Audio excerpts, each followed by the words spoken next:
biar ambil saya. Di kamar adik becas maksudnya.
Assalamualaikum warahmatullahi wabarakatuh.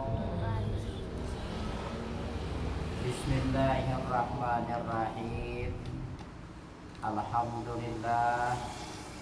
Asyhadu an la ilaha illallah wa asyhadu anna sayyidana wa nabiyyana Muhammad ibn Abdillah. Allahumma salli ala sayyidina Muhammad Rasulillah wa ala alihi wa sahbihi wa man tabi'ahuda. Amma ba'd. Faqad qala Allah ta'ala fi kitabihil karim ba'da a'udzu billahi minasy syaithanir rajim. Innallaha la ghaniyyun 'anil 'alamin. Sadaqallahul azim.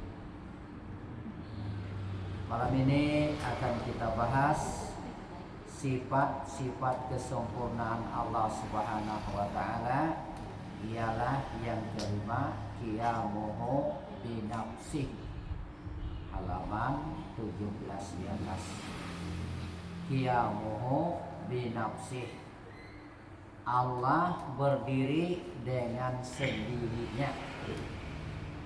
Artinya zat Allah Ta'ala itu tidak berhajat kepada tempat dan tidak berhajat kepada orang yang menjadikannya.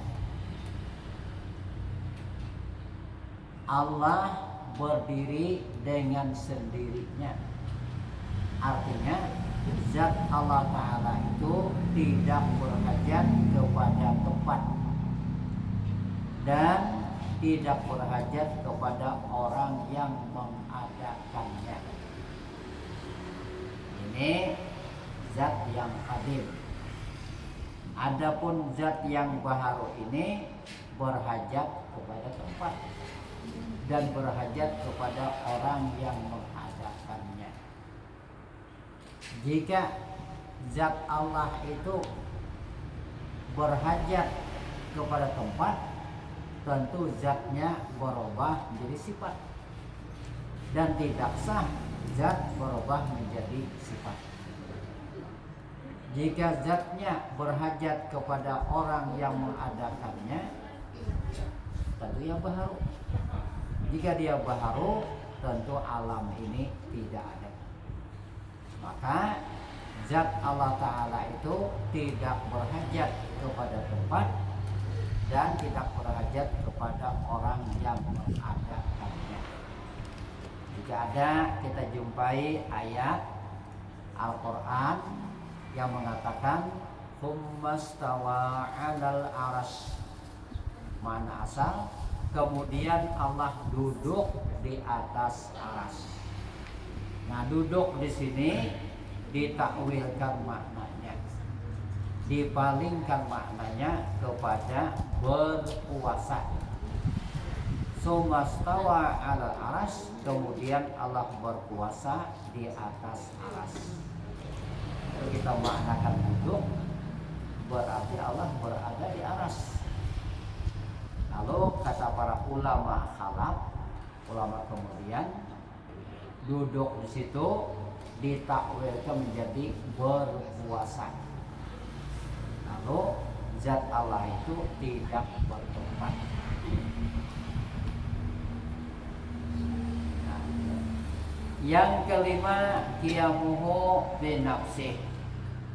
Allah berdiri dengan sendirinya.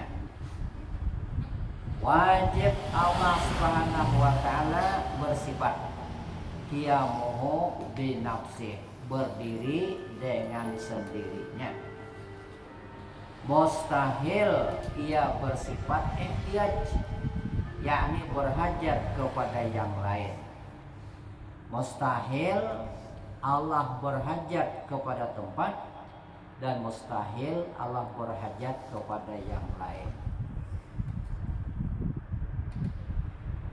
Ada di dalam akidah kita bahwa nikmat yang paling besar bagi orang surga adalah melihat zat Allah di surga. Itu maknanya adalah yang melihatnya di surga, dan Allah tidak di surga. Nabiullah Musa bermunajat di Bukit Tursina, mendengar kalamullah di situ. Musanya di situ, Allah bukan di Bukit Tursina. Nah, pokoknya Allah Ta'ala itu tidak bertempat. Yang bertempat adalah yang baru. Jika seandainya Allah bertempat, berarti harus sama kita. Jika sama kita, maka tidak ada alam semesta. Tentulah Allah Ta'ala itu tidak berhajat kepada tempat dan tidak berhajat kepada orang yang mengadakan dia, tapi dia yang mengadakan yang lain. Dalilnya sekalian alam ini atau baharu ini alam.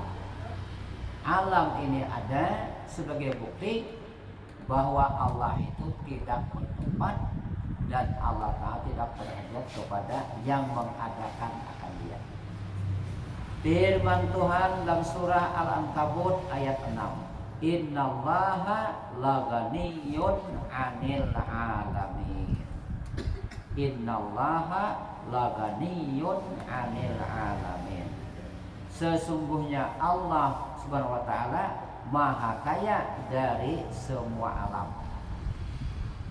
Kalau kita alih terjemah yang lain, sesungguhnya Allah tidak berhajat kepada sekalian alam, tapi alam yang berhajat kepada Allah.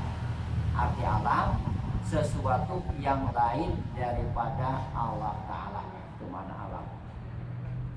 Manusia alam, langit dan bumi alam, surga alam, jin alam, malaikat alam.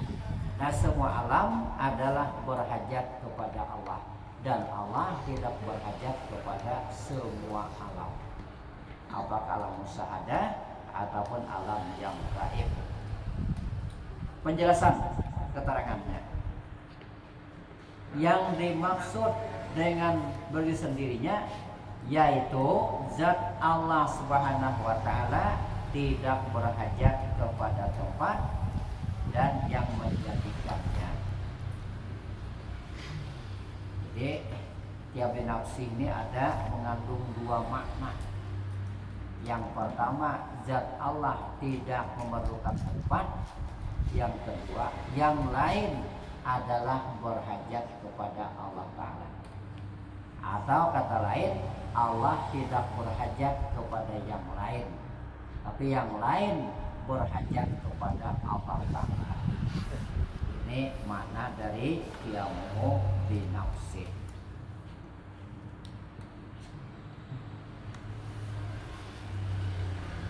Tidak ada padanya tempat, tidak ada jihad arah, dengan pengertian dia tidak di atas dan tidak di bawah, tidak di kanan dan tidak di kiri, tidak di muka dan tidak pula di belakang dan sebagainya. Karena yang punya tempat di muka, di belakang, di kiri, di kanan, di atas, di bawah adalah yang baharu. Adapun atau kadim, zatnya kadim, sifatnya kadim. Tentu yang kadim itu adalah beda dengan yang baharu. Yang baharu bertempat, yang kadim tidak bertempat. Ini jangan dihalusi lagi lah. Kayak apa Allah kata bertempat, dan kayak apa kan lagi? Karena Allah tuh kata kayak makhluk pula. Makhluknya benda. Nah benda itu bertempat. Adapun zat Allah bukan benda, ada bertempat. Adapun yang dikatakan di kitab-kitab itu, kalau engkau sembahyang maka rasakan Allah itu ada di depanmu. Itu maksudnya adalah kita ini selalu diawasi oleh Allah Ta'ala. Kalau kita merasakan Allah ada di depan kita, tentu kita akan takut oleh kiri kanan, tidak khusyuk. Lalu timbullah khusyuk di hati kita karena Allah ada di depan kita.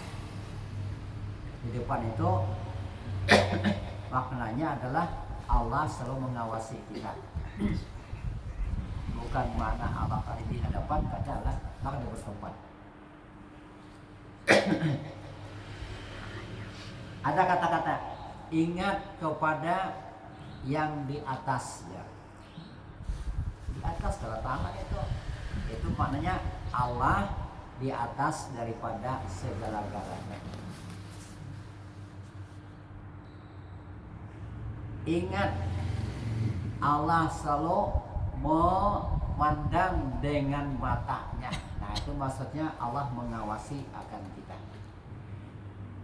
Jadi makna-makna yang zahirnya menyamakan Allah dengan yang baharu itu hendaklah ditakwilkan, dipalingkan kepada makna yang lain yang sekira-kira kada menyalahi akidah. Tentu mentawilkannya para ulama lah. Kita ini hanya mengikuti akan pendapat-pendapat ulama. Bukan kita yang ada takwilnya lah. Itu ulama sudah mentawilkan. Yang hubungan sabilah itu kan Tuhan di atas ya kan itu. Itu kan. Kira-kira mereka ada takwil di atas, nah oleh kami sendiri. Nang kada ada sesamaannya. Itu kada apa tuh Ya pakai itu. Misalnya lah Allah duduk di atas aras. Nah duduk situ jadi halusin lagi. Kayak manusia duduknya kada bertempat. Nah itu hubungan khalaf hubungan salaf lah. Ya boleh aja itu lah. Oke. Salah benar-benar dulu kayak itu lah. Ini kadang baru orang. Kada dihalusin lagi. Akidah kada dihalusin lagi. Cuma kita nak mancap sesat tuh, kita akan meneliti lah akan akidah mereka itu. Mereka itu bilang makna di atas ya, jadi harus lagi. Mau dia bertempat kada. Ini kan ada bertakwil mereka, ada bertakwil.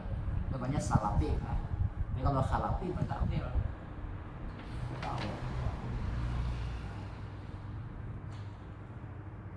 Misalnya lah tangan Allah di atas tangan mereka. Yadullah fawqa aydihim, Quran. Tangan Allah di atas tangan. Tangan dari sekali itu maksudnya. Mereka itu ada sesamaannya. Kayak harimau kan ada. Bang, kakam ke tangan, tak uliknya, masakan di tangan, cuma tangannya bang. Dari sekali Bisa. Nah itu ada sesamaannya. Nah dari tangan situ kita memandang kekuasaan Allah di atas kekuasaan mereka manusia. Dikata para ulama, untuk zaman sekarang ini lebih utama bertakwil daripada menyerahkan maknanya kepada Allah. Adalah menyerahkan maknanya tafwid namanya lah. Hanya tangan apa lah sekali seribu sudah. Nah itu tafwid namanya. Ada bertakwil. Lalu orang yang sekarang semua halus sih mau tangan kayak apa. Nah lalu tergelincirlah kita. Lalu agar tidak tergelincir ditakwilkan kepada makna kekuasaan Allah di atas kekuasaan mereka. Di dalam akhirnya ada salafi, ada khalafi. Salafi itu tanpa takwil. Cuma kami sendiri itu maksudnya dia kan mau lagi. Kalau dia harus sih salah kan?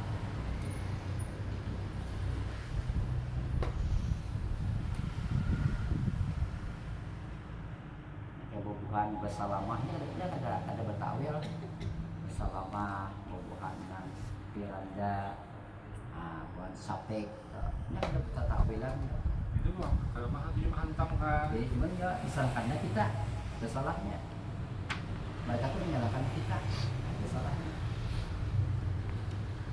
Nyata sudah Allah duduk di arasnya, apa ini dia akan berkuasa aja, kalau itu menghantam kita jadinya salah menghantam.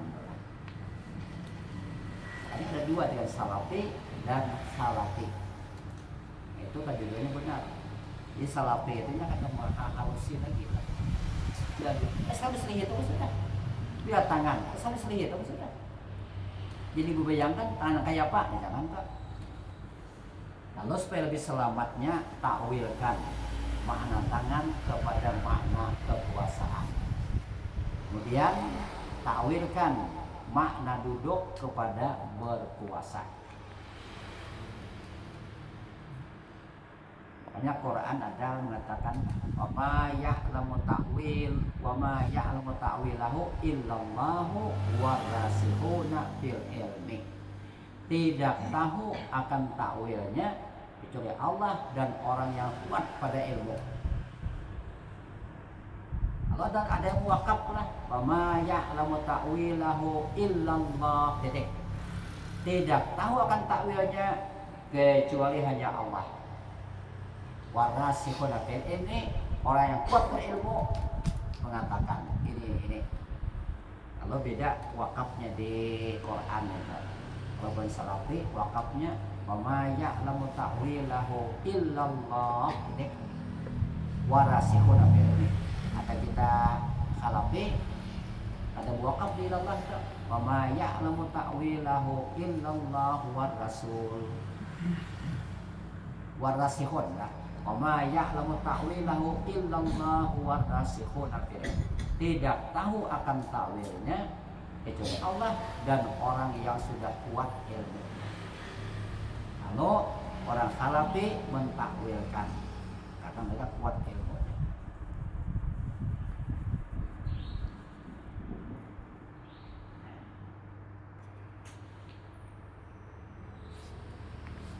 Di Allah Ta'ala itu tidak di muka, tidak di belakang, tidak duduk, tidak berdiri, tidak di atas, tidak di bawah. Ini akidah kita orang Salafi.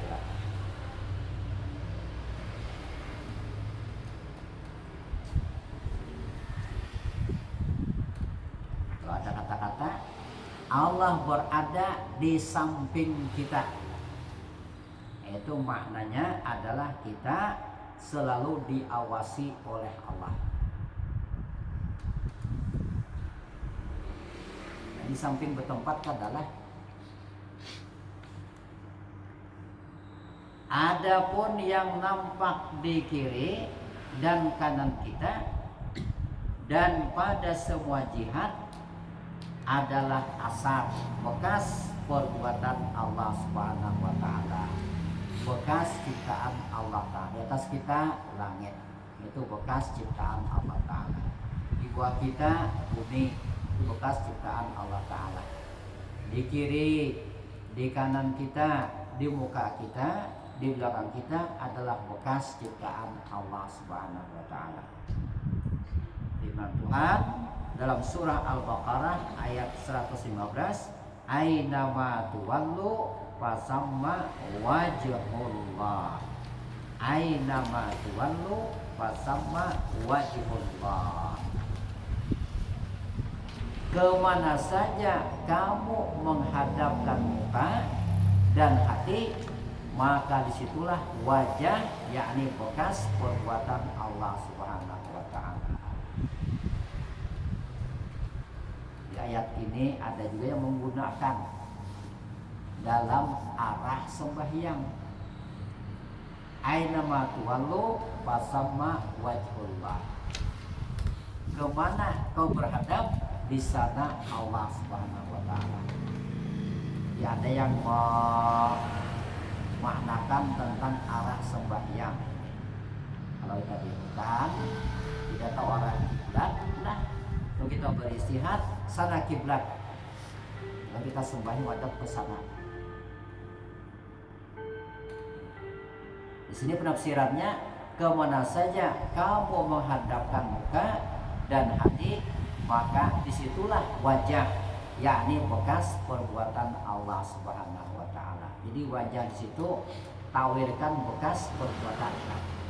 Jadi kalau makna asalnya, kemana saja kamu berhadap, di sanalah zat Allah. Itu makna asal. Di sanalah wajah Allah. Lalu wajah di situ takwilkan menjadi makna bekas perbuatan Allah Subhanahu wa taala. Pada semua arah selalu kita lihat benda-benda, dan jika direnungkan, maka semua benda-benda itu adalah menjadi pengantar untuk mengingat kepada Allah Subhanahu wa taala yang menciptakan alam ini. Jadi kada ingatlah, kita lihat langit, ingat itu Allah yang menciptakannya.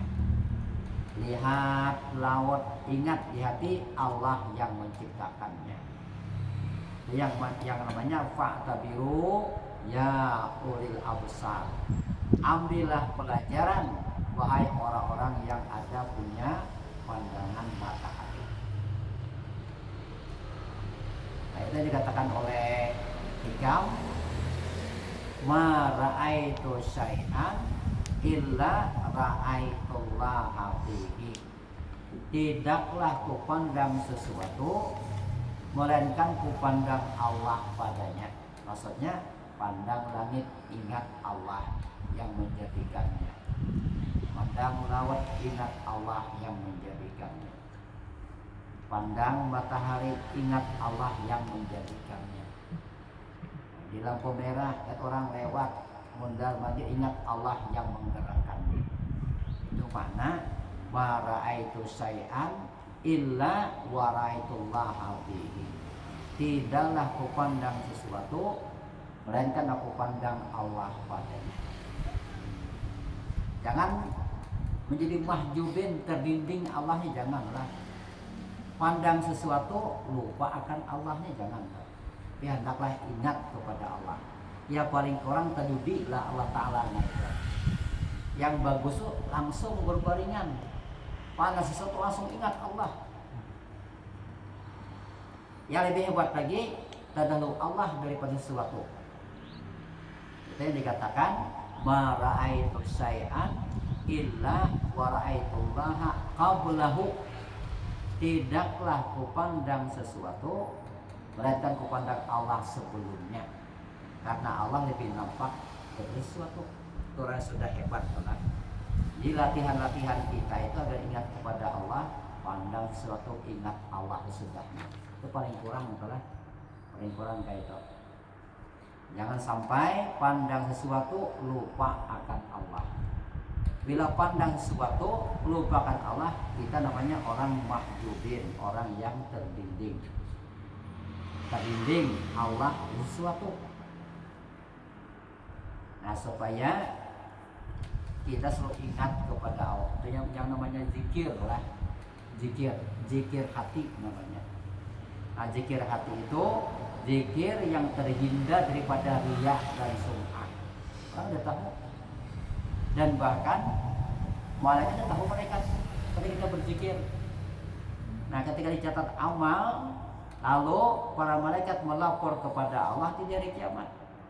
Ya Allah, ini amal hamba-Mu sudah habis dicatat, sudah habis kuhitung. Nah, kata Allah, ada lagi amal hambaku yang tidak tercatat oleh-Mu. Kata malaikat apa? Kata Allah, ialah zikir yang ada di hati hambaku. Kata malaikat. Jadi zikir itu zikir yang aman daripada riya dan sum'ah.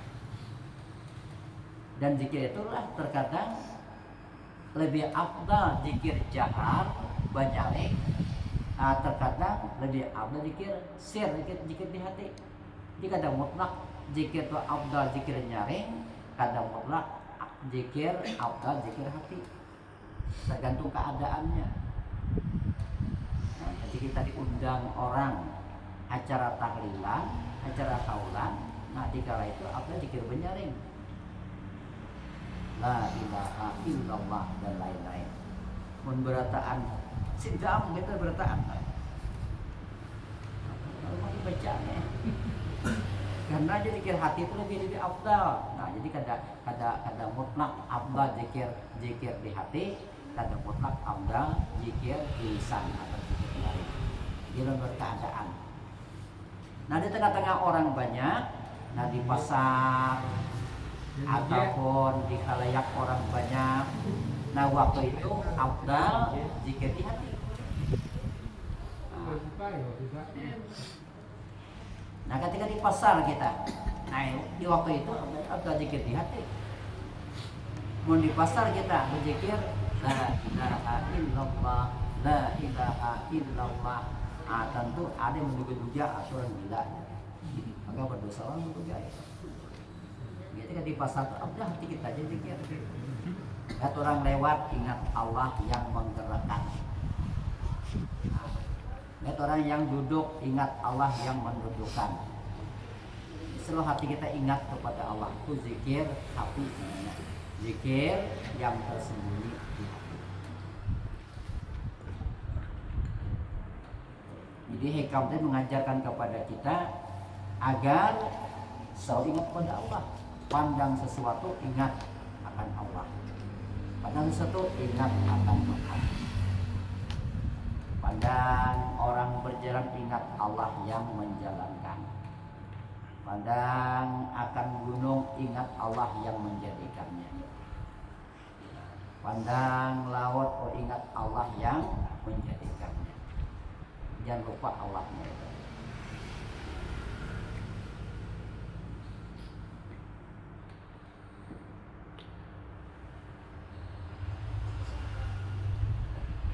Dan begitu juga Allah Ta'ala tidak berhajat kepada yang menjadikan akan dia. Karena jika ia berhajat kepada yang menjadikan, maka yang menjadikan itu berhajatkan pula kepada yang menjadikan selanjutnya. Dan jika demikian, akan terjadilah dua perkara yang mustahil pada akal. Pertama daur, dan yang kedua tasalsul. Daur itu berputar, nah berputar. Allah dijadikan ini dijadikan ini, terus kemudian dia menjadikan Allah. Berputar. Itu daur, itu mustahil. Atau tasalsul berantai. Allah dijadikan ini, ini dijadikan ini, terus tidak ada ujungnya, nah itu mustahil. Mustahil, daur dan tasalsul. Daur berputar, tasalsul berantai, ada ujungnya, nah itu mustahil. Mustahil Allah dijadikan oleh yang lain. Yang lain dijadikan oleh yang lain, terus tidak ada ujungnya, mustahil. Daurun artinya lingkaran atau berputar. Misalnya yang pertama menjadikan yang kedua, yang kedua menjadikan yang ketiga, dan seterusnya, sehingga yang akhir kembali menjadikan yang pertama. Berputar, itu mustahil bagi Allah. Tasalsul artinya berantai, ada ujungnya. Misalnya yang pertama menjadikan yang kedua, yang kedua menjadikan yang ketiga, dan seterusnya, sehingga tidak ada akhir-akhirnya, ada ujung-ujungnya. Itu mustahil. Daur mustahil bagi Allah dan tasalsul mustahil bagi Allah. Dinyatalah Allah Ta'ala itu tidak dijadikan oleh yang lain, akan tetapi Dia yang menjadikan yang lain, karena Dia Khalik, yang lain adalah makhluk. Khalik pencipta, makhluk yang diciptakan. Atau kata lain, Khalik yang menjadikan, yakni Allah, makhluk yang dijadikan, yakni yang baharu. Kedua-duanya, baik daurun maupun tasalsul, adalah hal yang mustahil bagi Allah, tidak dapat diterima oleh akal yang sehat.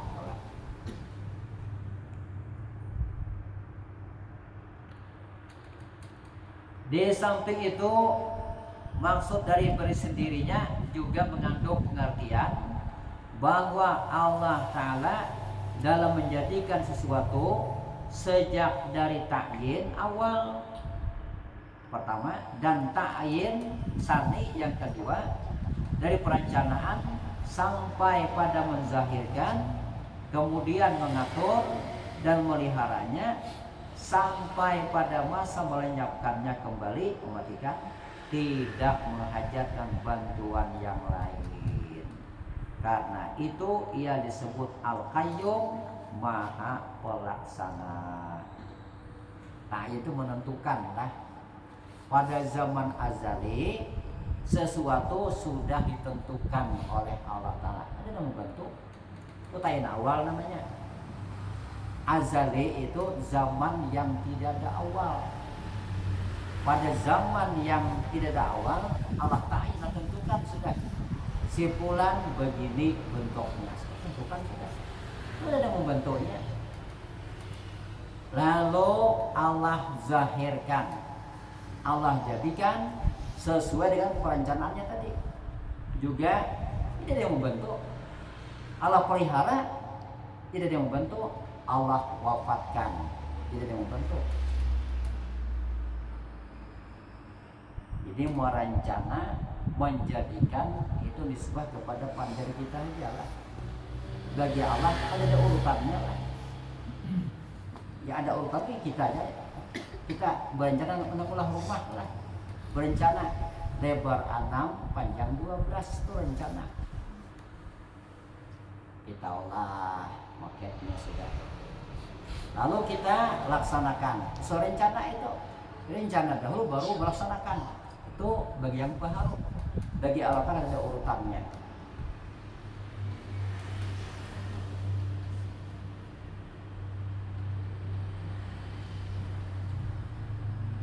Di zaman azali, zaman yang tidak ada awal, sudah Allah ta'yin, Allah tentukan akan yang baharu ini lahir di negara ini, tingginya sekian, kemudian warnanya putih dan orangnya alim, dan dia kaya, kemudian wafatnya di negara Arab, tentukan sudah. Lalu nantinya Allah zahirkan, Allah nampakkan sesuai dengan ketentuannya pada zaman azali itu. Lahirlah orang yang Allah tentukan tadi. Salahir, lalu Allah pelihara. Kemudian Allah lenyapkan, Allah wafatkan. Nah semuanya itu tidak ada yang membantu. Malaikat betul Ta'ala rakib atid mencatat kebaikan dan keburukan. Betul Ta'ala ada. Allah hanya menyuruh kepada mereka rakib atid untuk mencatat. Taat tidak? Taat ya. Dan supaya nanti kita ketika dihisab amal, dihitung amal, kita tidak bisa membantah. Ada catatannya sudah. Kalau ada catatannya itu membantah. Protes kita. Itu ada catatannya. Malaikat munkar dan nakir. Munkar menanya, nakir memukul jika tidak bisa menjawab. Betul Ta'ala kada. Hanya Allah menugaskan kepadanya taat tidak. Ternyata dia taat. Menuruti apa yang disuruh Allah Ta'ala. Menanya dan memukul. Malaikat Ridwan penjaga sorga. Karena mampu Allah menjaga, mampu datang menjaga. Malah menyuruh dia taat tidak. Jadi dia taat untuk menjaga pintu sorga. Jadi malaikat itu tidak membantu akan Allah Ta'ala. Allah suruh Israel mencabut nyawa makhluk ini, manusia, jin, malaikat, binatang. Dicabut Israel. Nyamuk, foto dicabut oleh Israel. Karena mampu mencabutnya, mampu atau mencabutnya. Malah mula tugas kepada Israel agar mencabut nyawa semua makhluk.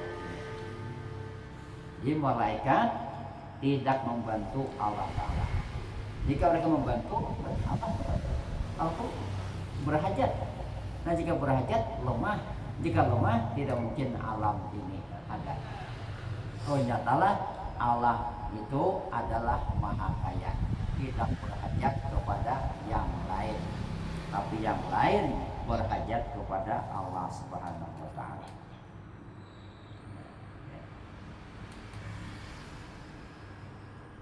Sanggup melaksanakan apa saja yang dikehendakinya.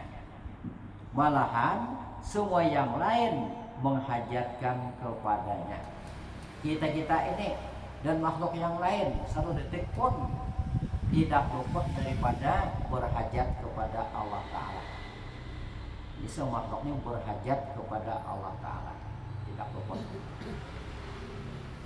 Firman Tuhan dalam surah Muhammad ayat 38. Wallahul ghani wa antumul fuqara. Wallahul ghaniyyu wa antumul fuqara. Uyanya bertasdid lah. Wallahul ghaniyyu wa antumul fuqara. Dan Allah Ta'ala yang maha kaya, tidak berhajat, dan kamu sekalian adalah orang-orang fakir, yakni orang-orang yang sangat berhajat. Jadi manusia inilah sifat asalnya, sifat aslinya adalah fakir, hina dan berhajat dan lemah. Itu sifat aslinya makhluk ini. Ialah fakir, hina dan lemah. Jika seandainya kaya, itu dikayakan. Jika seandainya mulia, itu dimuliakan. Jika kuat, itu dikuatkan. Nah sifat asli fakir, hina, lemah itu menghilang daripada manusia dan makhluk lain. Jika manusia ini kaya, itu dikayakan oleh Allah. Nah, jangan kembali kepada fakir bila mati.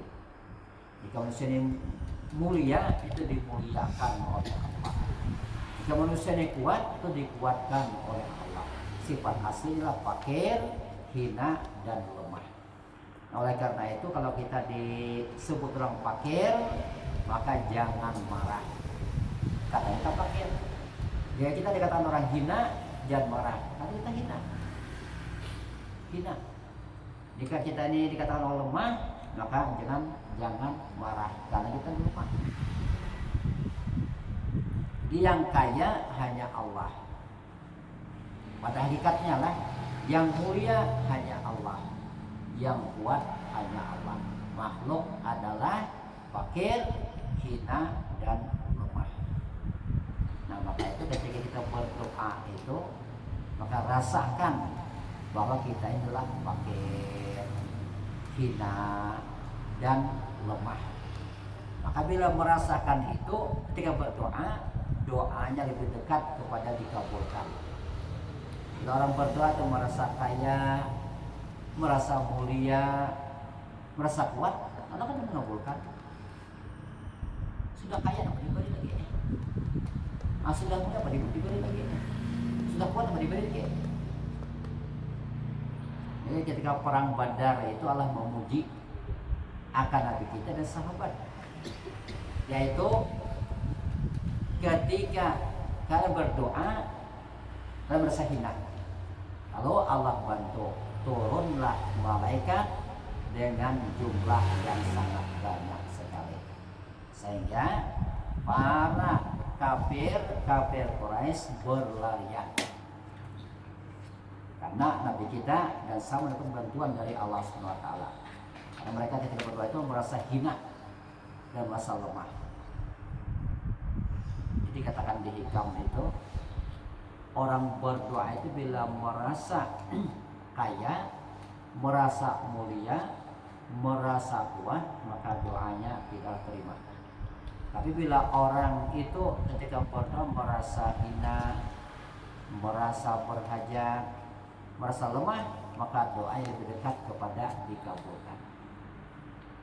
Nah, sifat yang hakiki kaya hanya Allah, yang mulia hanya Allah, yang kuat hanya Allah. Jika ada manusia ini kaya, itu dikayakan. Ada manusia ini mulia, itu dimuliakan. Bila manusia ada kuat, itu dikuatkan. Sifat aslinya tidak mau hilang.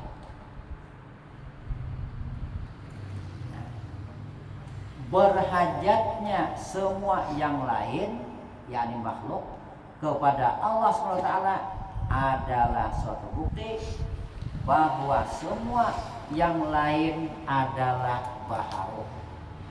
Arti baharu adalah ada, asalnya tidak ada. Itu mana baharu. Arti baharu adalah ada, asalnya tidak ada. Adapun zat Allah Ta'ala, sifat-sifatnya qadim.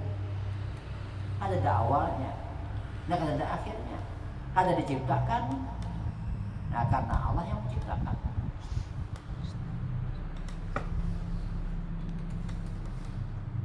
Sifat yang baru ini adalah bertempat dan berjihad. Itu sifat yang baru. Nah, adapun Allah tidak bertempat dan tidak berjihad. Menghajatkan kepada pemelihara yang maha pengasih. Itu makhluk. Dalam perkembangan selanjutnya, pokoknya kita ini satu detik pun berhajat kepada Allah Subhanahu wa Ta'ala. Firman Tuhan dalam surah Al-Baqarah ayat 263, wallahu ghaniyyun hamid. Ayat yang lain, wallahu ghaniyyun hamid. Dan Allah SWT yang maha kaya dan maha pengasih. Yang kaya hakiki hanya Allah Ta'ala saja. Makhluk ini kaya muqayyad, kaya yang terikat. Jika makhluk manusia ini banyak punya harta, kaya muqayyad, kaya yang terikat, terikat kepada Allah Ta'ala, terikat kepada yang lain, pembantu dan lain-lainnya. Adapun Allah kaya hakiki. Semua yang di langit di bumi adalah milik Allah Ta'ala. Lillahi ma fis samawati wa ma fil ardh. Milik Allah apa-apa yang ada di langit dan apa-apa yang ada di bumi. Jadi kita manusia dan makhluk lain itu hakikatnya nol, tidak punya apa-apa. Jadi kalau kita ingatlah, kita terapkan di hati, kita ini nol. Bila kita kehilangan lah benda, ingatkan kita ini nol, tidak punya apa-apa. Ini Allah Ta'ala pada hakikatnya. Maka jadi sabar, tenang ya. Karena itu milik Allah Ta'ala. Bila kita merasa milik kita, kehilangan, kita itu kita. Kalau kita merasa milik Allah Ta'ala, maka kita jangan sakit hati. Allah ambil. Cuma Allah mengambil itu macam-macam perantaranya lah. Bisa perantara maling, bisa perantara perampok, bisa perantara api. Itu perantaranya. Ini hakikatnya Allah yang mengambil. Zahirnya api yang membakar, habis harta kita. Zahirnya maling yang mengambil. Nah, zahirnya perampok yang mengambil, hakikatnya itu Allah yang mengambil. Oh, timbul sadar kita, oh aku ini tidak punya apa-apa. Kalau kita merasa milik kita hilang, sakit hati itu kita. Nah, itu makna lillahi ma fis samawati wa ma fil ardh. Milik Allah apa-apa ada di langit dan apa-apa yang ada di bumi. Kita ini nol, kosong, zero kata orang Inggris lah, atau sifron kata orang Arab. Nol kita ini, tidak punya apa-apa. Gak salah makna kan inilah ayat tadi. Lillahi ma fis samawati wa ma fil ardh. Milik Allah apa-apa ada di langit dan apa-apa ada di bumi. Ada satu orang diambil, itu Allah Ta'ala ya. Salah itu tersebut kan. Itu hilang pula syariat lah. Ada baju bergantung di luar udah daya ambil. Ini pun Allah Ta'ala yang ambil, ke penikam ada ngatur pasal memahami ayat ini lah. Kalau kita caranya hilang syariat, kita hidup mesti bersyariat kita dan berhakikat dan bertarikat.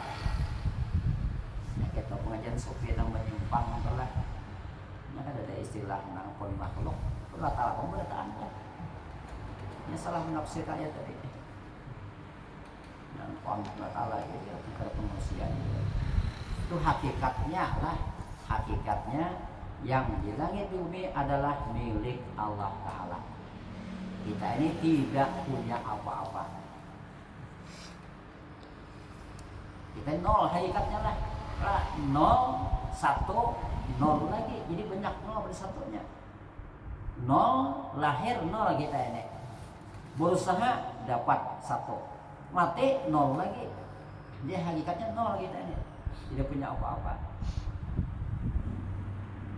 Jadi orang-orang yang kehilangan, kecurian, kerampokan, kebakaran, sabarlah. Ini memang ada ilmunya. Ada ilmunya. Diingat bahwa musibah itu Allah yang menentukan pada zaman azali. Dan aku ini tidak punya apa-apa.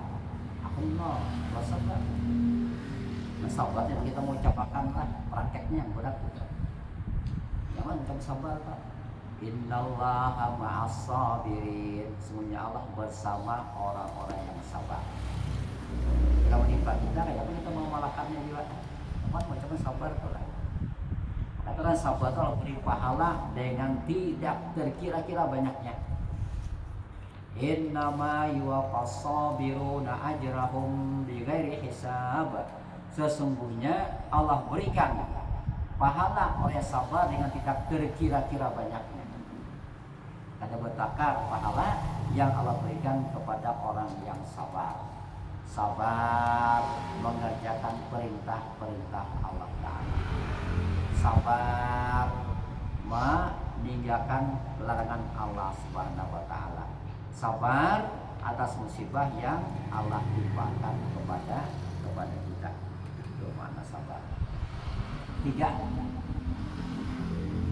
Mana sabar? Sabar mengerjakan perintah-perintah Allah Ta'ala, sabar meninggalkan larangan Allah SWT, dan sabar atas musibah bala yang menimpa diri kita. Yang paling berat yang ketiga itu, sabar atas musibah dan bala yang menimpa diri kita. Itu yang paling berat lah. Sabar berbuat taat sanggup kita. Sanggup bangun subuh tepat pada waktunya, sanggup puasa Ramadan, sanggup semenu waktu. Ini yang paling berat, sabar atas musibah dan bala yang menimpa diri kita. Itu yang paling berat. Jadi kesimpulannya adalah di malam ini, qiyamu bi nafsih, artinya Allah Ta'ala itu tidak berhajat kepada tempat dan tidak berhajat kepada orang yang menjadikannya. Allah tidak di muka, tidak di belakang, tidak di kiri, tidak di kanan, dan di atas, tidak bertempat. Jadi bila ada ungkapan nikmat yang paling besar bagi orang surga adalah melihat zat Allah di surga, yang melihatnya di surga. Allah di surga kan? Allah di tempat. Dan Allah Ta'ala itu tidak berhajat kepada yang lain, tapi yang lain yang berhajat kepada Allah Ta'ala. Allah kaya, makhluk adalah fakir. Kemudian kita bahas wahdaniyah, esa zatnya, esa sifatnya, dan esa af'alnya. Dia puncaknya tauhid di wahdaniyah. Nah, sampai sini kajian kita pada malam ini. Semoga ada manfaatnya. Salah hilaf mohon maaf. Wabillahi taufiq wal hidayah. Wassalamualaikum warahmatullahi wabarakatuh. Bismillahirrahmanirrahim. Alhamdulillahirabbil alamin. Allahumma shalli ala sayyidina Muhammad wa ala ali sayyidina Muhammad. Allahumma faqihna fid din waftah lana futuhal arifin wa hikna bis-salihin. Allahumma akhrijna min zulmatil jahli wa akrimna bil fadli waftah lana abwaabal ilmi. Allahumma inna nas'aluka husnal khatimah wa na'udzu bika min su'iha. Allahumma inna nas'aluka min arzuqaka rizqan wasi'an wa umran tawilan wa tijaratan tabur bi rahmatika ya arhamar rahimin. Wa sallallahu ala sayyidina Muhammadin wa ala alihi wa sahbihi wa sallam wa da'wana alhamdulillah.